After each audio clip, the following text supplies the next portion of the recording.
तो बंध तब लगानी चाहिए जब कब्ज हो, तो अश्वनी मुद्रा कर सकते हैं, नीचे से बंध लगा सकते हैं।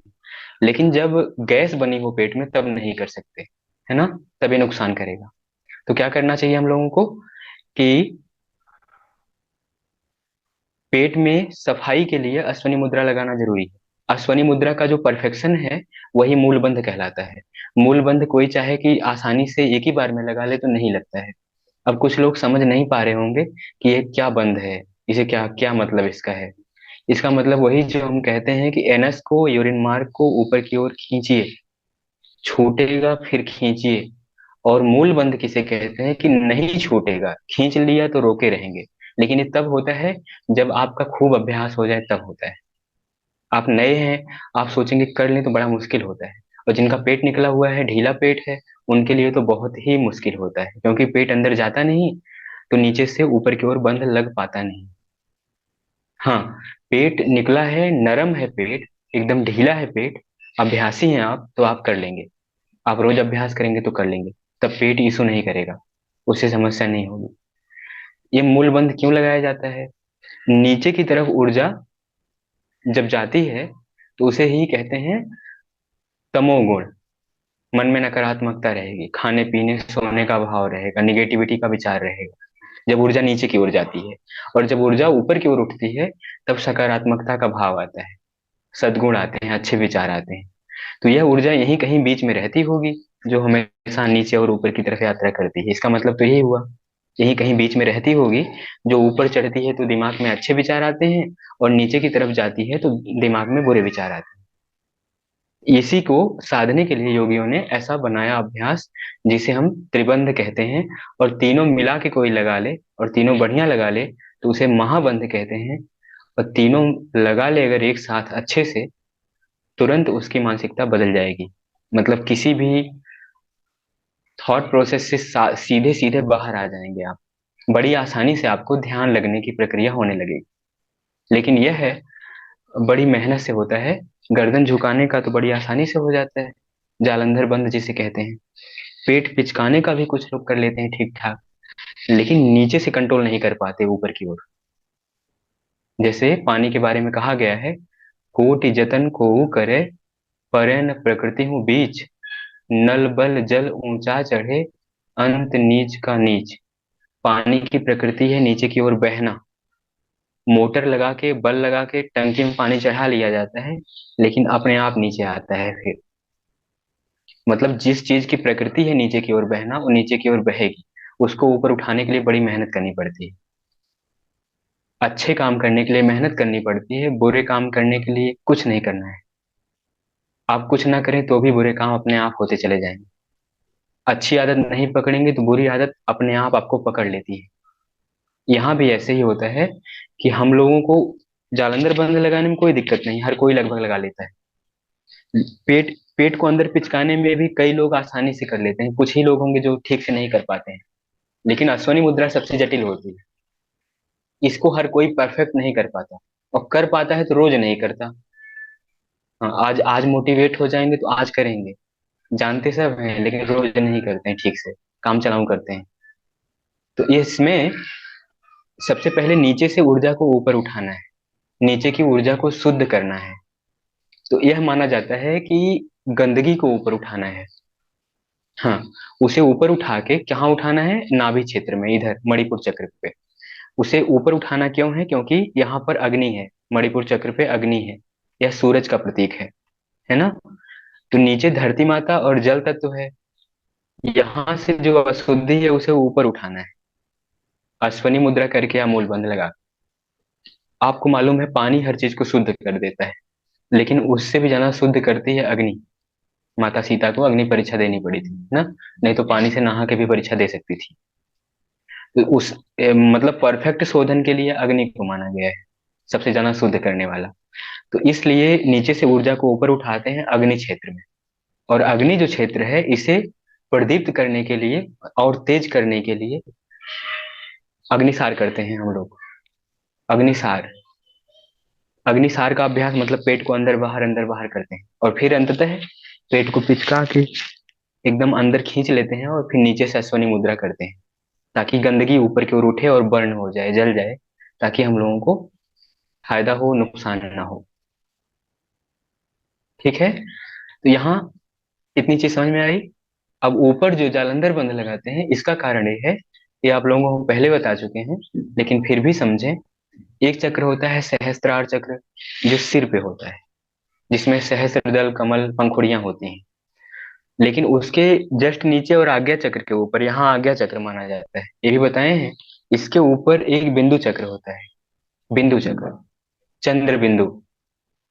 भगवान शिव जो धारण करते हैं चंद्रमा को, तो चंद्र बिंदु का मेन स्थान यही होता है जहाँ पे माताएं सिंदूर लगाती हैं। यहाँ पे बिंदु चक्र, बिंदु चक्र से चंद्रमा के अंदर से अमृत टपकता है, ऐसा योग का सिद्धांत कहता है। वो अमृत हमेशा गले से होता हुआ नीचे की ओर चला जाता है। वो अंदर जा करके अग्नि में हवन होता है, मतलब चंद्रमा और सूरज का मिलन होता है। इसकी वजह से ये एज जो है भागती है, उम्र भागती है। इसे रोकने के लिए योगियों ने एक तरीका जाना, जीभ को पलट के पीछे खींच लेना, खेचरी मुद्रा। जीभ ऐसे हमेशा रहती है, इसको ऊपर की ओर घुमा के पीछे की ओर खींच के, जितनी देर तक आप कमर सीधा करके बैठेंगे, ये खेचरी कहलाएगी। हाँ, जब खेचरी कहलाती है, खेचरी मुद्रा, तो यह क्या होता है कि ऊपर से टपकने वाले अमृत को रोकता है, ऐसा मानते हैं।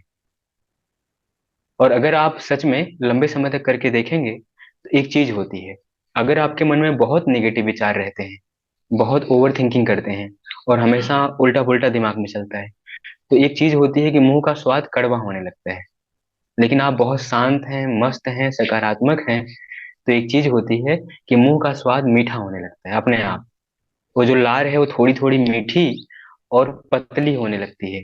जैसे पानी थोड़ा गाढ़ा होता है, पेट्रोल थोड़ा पतला होता है, वैसे ही सामान्य लार मोटी होती है। लेकिन जब आप खेचरी मुद्रा करेंगे, तो आपके मुंह में जो लार बनेगी वह है कम डेंसिटी की बनेगी, लगेगा बहुत पतली है, जैसे लग रही है कि एकदम बहुत पतली सी पानी सी है, बह रही चारों तरफ। और उसको निगल जाना होता है जब आप खिचड़ी करते हैं, तो अगर वो मीठी बनती है तो। नहीं तो खिचड़ी मुद्रा करना रोक देना चाहिए, ऐसा कहते हैं। अगर नेगेटिव थॉट्स आ रहे हैं और खिचड़ी मुद्रा लगा रहे हैं, तो मुंह में कड़वा पानी बनेगा, इसलिए खिचड़ी मुद्रा रोक देना चाहिए।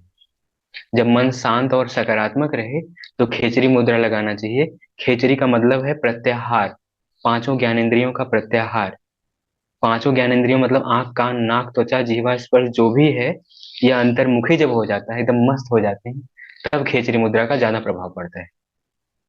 तो कोई ये सोचे कि हम स्वेटर बीनते रहे, मोबाइल चलाते रहे, टीवी देखते रहे और खेचरी मुद्रा लगाए रहे, काम होता रहेगा, है ना? तो ऐसा नहीं है। तो यह ऊपर खेचरी मुद्रा जो लगाई जाती है, यह जालंधर बंध को सिद्ध करने के लिए बड़ी आसान होती है। अगर आप जालंधर बंध मतलब गर्दन ऐसे झुकाते हैं और उसी में खेचरी मुद्रा लगा लेते हैं, जीभ को पलट के पीछे खींच लेते हैं, तो उसका फायदा और बढ़ जाएगा। ये क्यों किया जाता है जालंधर बंध? जालंधर बंध मन के शोधन के लिए, थायराइड जैसी समस्याओं से मुक्त होने के लिए, मन को शुद्ध रखने के लिए। मन और तन दोनों शुद्ध हो जाता है। इसके अलावा भाव निर्मलता, विचार निर्मलता, पंक्चुअलिटी आ जाती है, प्यूरिफिकेशन ऑफ वॉइस होने लगता है। आवाज, आवाज को आप अपने हिसाब से मॉड्युलेट कर सकते हैं। गाना गाने वाले हैं तो अच्छा गाना गा सकते हैं। और आपका जब विशुद्धि अच्छा हो जाएगा, थ्रोट चक्रा, तो इसका असर ऊपर भी होगा, नीचे भी होगा। हाँ, तीन बंध छह चक्रों से जुड़ के जोड़ के देखे जाते हैं। ये दीवार पे चक्र बने हुए हैं नीचे से ऊपर तक, है ना? एक एक बंध जो है दो दो चक्रों पे डायरेक्ट इफेक्ट करता है, ऐसा मानते हैं। तो अगर आप नीचे से मूल बंध लगा रहे हो बार बार ऐसे अश्वनी क्रिया कर रहे हो, तो आपके मूलाधार और स्वादिष्ठान पे असर पड़ेगा, नीचे वाले दोनों चक्रों पर। और पेट को अंदर पिचका के ऐसे दबा रहे हैं, तो अनाहत चक्र और मणिपुर चक्र पे असर पड़ेगा, बीच वाले दोनों चक्रों पर। इससे संबंधित बीमारियां खत्म हो जाएंगी। ऐसे ही गला झुका रहे हैं, तो गले पे और आज्ञा चक्र दोनों पे असर पड़ेगा, दोनों का कॉम्बिनेशन है ना? तो इस पे, इन दोनों पे असर पड़ेगा, इससे संबंधित बीमारियां दूर हो जाएंगी, गले से, आंखों से, कान से, नाक से, सुनने से, समझने से, सोचने से। इससे दोनों जुड़ा हुआ है, आज्ञा और विशुद्धि। इसलिए ये तीनों करने चाहिए। कि एक तो नीचे से मूलबंध अशुद्धि को ऊपर उठाता है, मूलबंध जो लगाते हैं। दूसरा जो उड्डयन बंध लगाते हैं वो अशुद्धि को शुद्ध करता है, शोधन करता है। और तीसरा जो गला हम लोग लॉक करते हैं, यह है एंटी एजिंग है, मन को साफ करता है, मन को प्यूरिफाई करता है और अच्छा और हल्का लगने लगता है, शरीर लाइट होने लगता है, त्वचा पतली होने लगती है, फैट अपने आप एक्सेस फैट लूज होने लगता है। क्योंकि आप कभी अध्ययन करेंगे, गहरा अध्ययन, तो आपको मिलेगा कि केवल बंध लगाने मात्र से, ठीक तरीके से बंध लगाने मात्र से वेट लॉस होता चला जाता है। केवल बंध लगाने से, वहां ऐसे ऐसे कूदना फांदना नहीं है, योगा नहीं करना है उस तरह से। केवल प्राणायाम की अच्छे से अगर आप क्रिया कर पा रहे हैं तो भी आपका मानसिक रूप से, शारीरिक रूप से वेट लॉस होना शुरू हो जाएगा, शरीर एकदम पतला हो जाएगा। और साधना काल में शरीर क्षीण होने लगता है, फैट एकदम पतला हो, चर्बी एकदम खत्म हो जाती है, स्किन पतली हो जाती है। ठीक, यहाँ तक समझ में आया? हाँ। अब एक एक चीज और समझ लें कि नीचे से जो हम लोग कह रहे हैं कि नीचे से अशुद्धि को ऊपर उठाते हैं, तो कुछ लोग सोचेंगे अशुद्धि नीचे जाने के लिए उसको ऊपर क्यों उठाएं। वो अशुद्धि की बात नहीं हो रही है, वो तो जनरली हल्का सा बेनिफिट होगा, पाइल्स वाली समस्या को ठीक कर देगा हमेशा के लिए। यह उसके लिए हल्की सी चीज है हमारे हिसाब से। बड़ा फायदा ये होगा कि मन की अशुद्धि को दूर करेगा, मन के तमोगुण को दूर करेगा। जैसे जैसे मूलाधार और स्वादिष्ठान का गुण ही है विलासिता, भोग विलास, मजा लेना, खाना पीना, सोना, और निगेटिव थॉट्स में उलझे रहना, किसी को क्रिटिसाइज करना, लालची होना, यही सब उसका मेन गुण है। इन अशुद्धियों को शोधन की बात की जा रही है जब आप इस तरह से एनस यूरिन मार्ग को ऊपर की ओर खींचेंगे तो। हाँ, ये ना सोचें मल मूत्र को ऊपर की ओर खींच रहे हैं, नहीं, उसको उसको खींच के क्या, वो तो नुकसान होगा। हाँ, पैरासिम्पथेटिक नर्वस सिस्टम के माध्यम से आंतें हमेशा ऐसे से चलती रहती हैं, रेक्टम वगैरह ऐसे हमेशा हिलता डुलता रहता है। जैसे आप शौचालय में जाके बैठ गए और आपको ट्रेन छूट रही है, जल्दी से भागना है, तो आप बल लगाएंगे, जब बल लगाएंगे तो आंतों का हिलना डुलना कम हो जाएगा। तो वहां पेट साफ होने का मतलब नहीं होगा, पेट साफ ठीक से थोड़ा होगा और थोड़ा नहीं होगा। क्यों नहीं होगा? क्योंकि आपने बल लगाया तो इंटेस्टाइन का जो ऐसे हिलना डुलना था वो जाम हो जाएगा, अब पेट साफ नहीं होगा। यहीं पर सेम इसका उल्टा क्या होना चाहिए था, ट्रेन छूट रही है लेकिन फिर भी आप वहां जाके बहुत ज्यादा शांत हो गए, अचानक से बैठे हैं। इतनी क्षमता होनी चाहिए, ठहराव होना चाहिए। बहुत जल्दी शांत हो गए, जितने जल्दी शांत हो गए उतने जल्दी आंतों का मूवमेंट ऐसे चलने लगेगा और पेट साफ हो जाएगा, पूरा साफ हो जाएगा। और टाइम पहले से कम लगेगा, लेकिन इंसान मानता नहीं, वो बल लगाता है। जितना बल लगाएगा शरीर के आंतों का मूवमेंट रुक जाएगा। इसीलिए अश्वनी मुद्रा करने से पेट साफ भी होता है, ये भी है। अगर कब्ज रहे, पेट ना साफ हो रहा हो, तो शौचालय की सीट पे बैठ के अश्वनी मुद्रा करने की कोशिश करना चाहिए। और उसके बाद शांत हो जाना चाहिए, एकदम शांत, दिमाग में फालतू के विचार नहीं रखने चाहिए। उस समय अग्रेसिव वाले विचार रहेंगे तो पेट साफ नहीं होगा, जल्दी जल्दी भी विचार रहेंगे, भागने के लालच के विचार रहेंगे तो पेट साफ नहीं होगा। एकदम शांत हो जाएंगे तो पेट साफ होगा। यह है, मोटा मोटा असर उस पे भी करती है, लेकिन मूल असर इसका वही है कि मन को शुद्ध करता है। दूसरा जो हम पेट को अंदर खींच के ऐसे ऐसे पेट को मसाज करते हैं, खूब मथते हैं, अग्नि को प्रदीप्त करते हैं, सार उसके जो मूल तत्व है उसको बढ़ाते हैं। अग्नियां 13 तरह की होती हैं, उसमें जठर अग्नि को सबसे श्रेष्ठ बताया गया है। भगवान श्री कृष्ण ने कहा है, अग्नियों में मैं जठर अग्नि हूँ, है ना। केवल वही एक अग्नि बुझ जाए तो बाकी सारी अग्नियां अपने आप खराब होती चली जाएंगी, बुझ जाएंगी। और जठर अग्नि ही कभी ज्यादा हम लोग कर देते हैं, कभी कम कर देते हैं। कभी कुछ ऐसा खा लेंगे कि जठराग्नि बढ़ जाएगी, कभी कुछ ऐसा खा लेंगे जठराग्नि कम हो जाएगी। और जठराग्नि हल्के में ना लीजिए, ये ना सोचिए जठराग्नि क्या कर लेगी। अरे पेट खराब हुई तो इससे क्या होगा, पेट में अग्नि बढ़ गई तो उससे क्या होगा। जठराग्नि अकेले 13 अग्नियों को प्रभावित करेगी, जठराग्नि कम हो गई तो आप डाउन हो जाएंगे ऐसे। चाह करके भी थोड़ा उत्साहित होना चाहेंगे, नहीं हो पाएंगे, आपकी ऊर्जा कम हो जाएगी, ताकत कम हो जाएगी, मनोबल कम हो जाएगा, हिम्मत घट जाएगी। और अगर जठराग्नि बढ़ी हुई है, बैलेंस है, तो आप बिल्कुल ठीक रहेंगे। और ज्यादा बढ़ गई है तो बात बात में गुस्सा करेंगे, ठीक से नींद नहीं आएगी, नींद में सपना आएगा, चंचलता बढ़ जाएगी, ऊपर के बाल पकेंगे झड़ेंगे, यहाँ चांदी पर के बीच में एकदम मध्य वाले हिस्से के बाल पकेंगे झड़ेंगे। मुंह में छाले निकलेंगे, हाइपर एसिडिटी का शिकार हो जाएगा आदमी। बात बात को पकड़ के गुस्सा करेगा या तो रोएगा। हाई बीपी का या हाइपर एसिडिटी और हाइपर गैस का शिकार हो जाएगा। यही सब तो होता है शरीर में। बहुत कमजोरी फील होती है हमको खुद ही, कि हम खुद पकड़ ही नहीं पा रहे हैं कौन सी अग्नि बढ़ी है कौन सी अग्नि घटी है। बहुत दिनों से सोचते हैं, पकड़ में नहीं आ रहा है। अगर ये चीजें जानकारी में आ गई खूब अच्छे से, तब सही मायने में वैद्य या डॉक्टर हो जाएंगे असली, है ना। जब तक ये समझ में नहीं आएगा तब तक समझना पड़ेगा। यही मूल चिकित्सा है आयुर्वेद की, अगर ये चीजें समझ में आ जाएं। 10 तरह की हवा है, 13 तरह की अग्नि है शरीर में। कौन सी बढ़ी है कौन सी घटी है ये समझ में नहीं आता। कफ है 5 प्रकार की, 5 प्रकार की पित्त है ना। ये इतना इतना गहरा है ये है। उसमें भी और भी बहुत सारे जो है छोटे छोटे टुकड़े हैं उसी में भी। बड़ी दिक्कत होती है। हम इसी में लगे हुए हैं कि एक दिन हमको ये चीज समझ में आ जाएगी, बहुत बड़ा काम हो जाएगा। हाँ, और ये चीज जिसको समझ में आ गई वो सच सच में वैद्य राज वही हो सकता है। हाँ, असली वैद्य वही हो सकता है। वो फिर जड़ी बूटियों को देख करके जाना जा सकता है कि ये चीज किस में काम करेगी। उसको छू करके, उसको देख करके जाना जा सकता है ये चीज किस रोग में क्या काम करेगी। अच्छा, ये जरा सोचिए कि किसी ने औषधियों की खोज कैसे की होगी। क्या हर चीज को खा पी के देखा होगा, इससे क्या हो रहा है, इससे क्या हो रहा है, इससे क्या हो रहा है। तब तो मर जाता वो आदमी।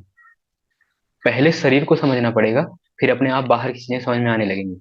यहाँ तक कुछ कुछ हिंट मिलता है। पहले अपने शरीर को खूब समझना पड़ेगा, फिर बाहर की चीजें देख देख के समझ में आने लगेंगी, ये चीज क्या करेगी, ये चीज क्या करेगी। अपने आप समझ में आएगा। ये थोड़ी सी बहुत गहरी सी साइकोलॉजी है। चलिए, हम लोग आगे बढ़ते हैं। तो बंधों में एक चीज और भी जान लीजिए। अभी पहली बात फिर से रिपीट करें, अगर ऊर्जा है तो बंध काम करेगा। ऊर्जा है ही नहीं तो बंध कहाँ से काम करेगा। नदी में पानी है ही नहीं तो बांध बनाने का मतलब क्या है। और नदी में पानी है तो बांध बनाने का मतलब है, और बांध बना के अपनी ऊर्जा को यूटिलाइज करने का मतलब है। अब बांध बना लिया, ऐसे जालंधर बंध लगा लिया, सांस सारी छोड़ दिया या भर के रोक लिया, उसमें करना क्या है, ऊर्जा का यूटिलाइजेशन कैसे करना है। अभी 3 4 5 दिन पहले एक फोटो आप लोगों ने देखा होगा, वीडियो। ऐसे एक योगी कर रहे हैं, उनकी अग्नि पेट में दहकती है और फिर धीरे धीरे वो पूरे शरीर में सर्कुलेट होने लगती है। देखा था ना आप लोगों ने। एडवर्टाइज बस केवल नहीं देखते हैं कुछ लोग, थक गए हैं देखते देखते, है ना। नहीं देखा करिए। हाँ, गीता जी ने देखा था, शाबाश। तो हाँ, ठीक है दीदी, आपने भी देखा। तो इसमें जो पेट में ऐसे ऐसे कर दे तो पेट में आग थोड़ी ना लग जाती है। यह चीजें सूक्ष्म रूप में रहती हैं लेकिन रहती हैं। ऐसा कुछ लोग सोचे पेट में आग लग गई तो जल क्यों नहीं रहा है। लगभग आग जैसे ही केमिकल भीतर भरे हुए हैं। ऐसे केमिकल भीतर भरे हुए हैं कि ऊपर से अपने त्वचा पे डाल दिया जाए तो यहाँ जल जाएगा, गड्ढा हो जाएगा यहाँ पे। अपने भीतर ऐसे केमिकल हैं, लेकिन भीतर उनको रोकने के लिए झिल्लियां लगाई गई हैं, पन्नी लगाई गई है, जैसे पॉलीथीन लगा के देते हैं ऐसे पॉलीथीन लगाई गई है। उसमें भी उसका पीएच वैल्यू ऐसा है, भगवान ने बनाया है कि वह अंदर रखे हुए केमिकल से जलता नहीं है। और जब जलता है कभी तो उसे बोलते हैं पेप्टिक अल्सर हो गया है, फूड पाइप में अल्सर हो गया है। एसिड ने अंदर जला दिया, कहीं पे घाव बन गई। अब 2 रोटी 2 चम्मच ज्यो खाना खाया, तुरंत जलन या दर्द यहाँ शुरू हो जाता है, इधर सीने में। जलन और दर्द दोनों होता है सीने में। और वही नीचे भी आंतों में अगर कभी कभी ऐसा होता है, केमिकल जो भीतर जलाने वाली फायर है, अग्नि है, जिसे हम लोग बाइल कहते हैं, पित्त कहते हैं। अगर इंटेस्टाइन में उसकी मात्रा कुछ ज्यादा ही बढ़ जाए, पीएच वैल्यू बैलेंस ना हो पाए, वो ज्यादा एसिडिक हो जाए, तो आंतों में जाके चोट बना देती है। तो कहते हैं कि हाँ, मतलब आंतों में अल्सर हो गया। फूड पाइप का अल्सर अलग, पेट का अल्सर अलग। पेट में अल्सर हो गया, चोट हो गई, आंतों में सूजन हो गई, ऐसा कुछ होता है। इसलिए ये जान के चलिए कि सच में भीतर फायर है, एयर है, सब है, लेकिन वह इस रूप में है कि नुकसान नहीं करता है। हम लोग सोचेंगे कि इस रूप में कि अंदर आग जल रही है, ऐसा ना सोचिए। है आग, लेकिन एक ऐसे रूप में है जो जलाएगी नहीं। तो अब जब हम लोग इस तरह से डीप ब्रीदिंग करते हैं ना, गहरी गहरी सांस लेते हैं, तो पहला काम तो ये होता है कि हर एक कोशिका तक, शरीर के हर एक अंग तक ऑक्सीजन की मात्रा बढ़ जाती है। इसीलिए जब आप योगा शुरू करते हो तो अपने इस हिस्से को देख सकते हो ट्रायल के लिए। यहाँ पर ज्यादा उजाला होने लगता है, इस पे ये उजला होने लगता है। ये उजला होने लगेगा, गालों का ये हिस्सा उजला होने लगे, चमकने लगेगा, और माथा चमकेगा, नाक चमकेगी। पहले कुछ कुछ हिस्से पर असर पड़ेगा जो संवेदनशील हैं, जो सेंसिटिव हैं वहां पे। फिर धीरे धीरे जो हमारी गहरी सांसें होने लगती हैं, पूरी त्वचा में चमक आने लगती है और शरीर की पकड़ मजबूत होने लगती है। लेकिन यहाँ पर ध्यान देना कि अगर अपने भीतर ब्रह्मचर्य का पालन कर रहे हैं, ऊर्जा अच्छी खासी बचा के रखे हैं, तभी ऐसा होगा। अगर ऊर्जा नहीं है तो ये ऐसा अगर आप कर रहे हैं तो ये आपको नुकसान करेगा। इसलिए योग में यम नियम का पालन बहुत जरूरी है। खान पान सही, सत्य, अहिंसा, अस्तेय, अपरिग्रह और ब्रह्मचर्य का पालन सही से करना होगा। तब जाकर के यह अपने असली प्रभाव को दिखा पाएगा। मतलब ऊर्जा है ही नहीं और कर रहे हैं खूब कपालभाति, खूब भस्त्रिका, गाल बैठे जा रहा है, बाल झड़े जा रहे हैं, कह रहे हैं हम योगा टीचर हैं ना। तब तब तो दिक्कत हो जाएगी, ऊर्जा बचानी पड़ेगी। ऊर्जा बचाना और बनाना, और ऊर्जा को मेंटेन रखे रहना, मानसिकता ऐसी रहे कि ऊर्जा मेंटेन रहे, तब योग काम करेगा, नहीं तो योग नुकसान करेगा। तो योग के लिए अंदर जरूरी जो मटेरियल है वो होने चाहिए आपके पास। तो ये जो सांसें हैं, एक तो न्यूरो सप्लाई बेहतर करेगा, ऑक्सीजन सप्लाई बेहतर करेगा, भीतर अग्नि तत्व को जितना होना चाहिए उतना अग्नि तत्व को बैलेंस करेगा। प्राणायाम करने से शरीर में पानी की मात्रा बैलेंस होने लगती है। अगर आप ठीक ठाक प्राणायाम करते हैं तो आपको प्यास अन्य लोगों की तुलना में कम लगेगी। अगर आप ठीक से प्राणायाम, ऑक्सीजन अच्छे से ले रहे हैं तो। थोड़ा सा धूप में बैठते हैं, प्राणायाम करते हैं, ठीक से पानी पीते हैं, और भीतर से बैलेंस कर ही रहा है पांचों तत्वों को, तो कुल मिला जुला के आप बहुत अच्छे से स्वस्थ हो जाएंगे। और बिल्कुल रिवर्स होने लगती है, एज भी रिवर्स होती है। मेरे हिसाब से जितना आसनों से एज रिवर्स होता है, उससे ज्यादा प्राणायाम से एज रिवर्स होता है। मेरा अपना खुद का अनुभव है। प्राणायाम अगर अपनी एज कम दिखानी है तो आसन से ज्यादा प्राणायाम करना चाहिए। उसमें भी कपालभाति, भस्त्रिका, अनुलोम विलोम, भ्रामरी, ये सब। वहां पे हार्मोन बैलेंस हो जाएगा। हार्मोन की गड़बड़ी से एज भाग जाती है, मोटापा आ जाता है, चेहरा रूखा सूखा हो जाता है। शरीर में कहीं दर्द हो रहा है, एंडोर्फिन हार्मोन बढ़ गया, डोपामिन बढ़ गया, अंदर से खुशी आ रही है। डोपामिन घट गया, परेशान है अपने आप। बात छोटी सी है लेकिन बहुत परेशान है उसी से। किसी के लिए वही बात कोई मतलब नहीं रखती, उतने से थोड़ा भी परेशान नहीं। कोई व्यक्ति उतनी सी बात से बहुत परेशान है। आपके पैर में दर्द हो रहा है, आपने ठीक से योग निद्रा कर लिया, एंडोर्फिन लेवल बढ़ गया। वह स्वयं में दर्द निवारक है, अपने आप ही दर्द खत्म हो जाएगा। ठीक से योग निद्रा कर लिया तो। आपके शरीर में कहीं भी दर्द है, ध्यान कर लिया, योग निद्रा कर लिया, थोड़ा सा भ्रामरी कर लिया, थोड़ा सा झूम लिया, कोई गाना गा लिया, एंडोर्फिन लेवल बढ़ गया, फिर आपको दर्द नहीं होगा। कुल मिलाकर के शरीर में ये जो जितना पानी है, हवा है, अग्नि है, आकाश है, इन सबको सही मात्रा में पहुंचाने का जो काम करता है, बंद करता है। बंद लगाने से कहाँ कितना क्या होना चाहिए वो सेट हो जाता है। यही जो हम लोग गर्दन झुका के ऐसे करते हैं, इसीलिए इसको करना चाहिए। अब गले से आसपास के अंगों में क्या कितना पहुंचना है ना, ऐसे करने से वो सेट हो जाएगा। पेट में क्या कितना समान वायु कैसे होनी चाहिए, शुद्ध कितनी होनी चाहिए, आसपास क्या कहाँ कितना पहुंचाना है नाभि से। नाभि बहुत इंपॉर्टेंट। कभी जब पेट को अंदर करके अग्निसार करेंगे, यह सही हो जाएगा। नीचे से एनस यूरिन मार्ग को ऊपर करेंगे, जो नेगेटिव मानसिकता दिमाग में चल रही है वो सही हो जाएगी, मन सही हो जाएगा, अच्छा लगने लगेगा। यही बंधों का रहस्य है। इसलिए बंधों को रेगुलर करना चाहिए और यम नियम का पालन करना चाहिए। हाँ, इसीलिए नौसिखिए लोगों को बंध नहीं सिखाया जाता शुरू में। हाँ, लेकिन हमारी क्लास में हम सिखाते हैं, उम्मीद करते हैं कि आप लोग ठीक ठाक पालन करेंगे। लेकिन एक चीज और भी है, नए लोग जब जुड़ते हैं बड़े चाव से करते हैं, जब आप पुराने हो जाते हैं तो आपको लगता है योगा मेरे घर का है, हल्का फुल्का करेंगे तब भी असर करेगा। ऐसा बिल्कुल नहीं है। हमेशा इसके लिए अजनबी बन के करना, यही सोचना चाहिए कि हमें कुछ नहीं आता है और हर दिन हमारे लिए नया है। हम पहले दिन जैसा सीख रहे हैं। अगर आपकी प्रेरणा कम हो रही है तो आपको स्वाध्याय करना चाहिए ऐसे में।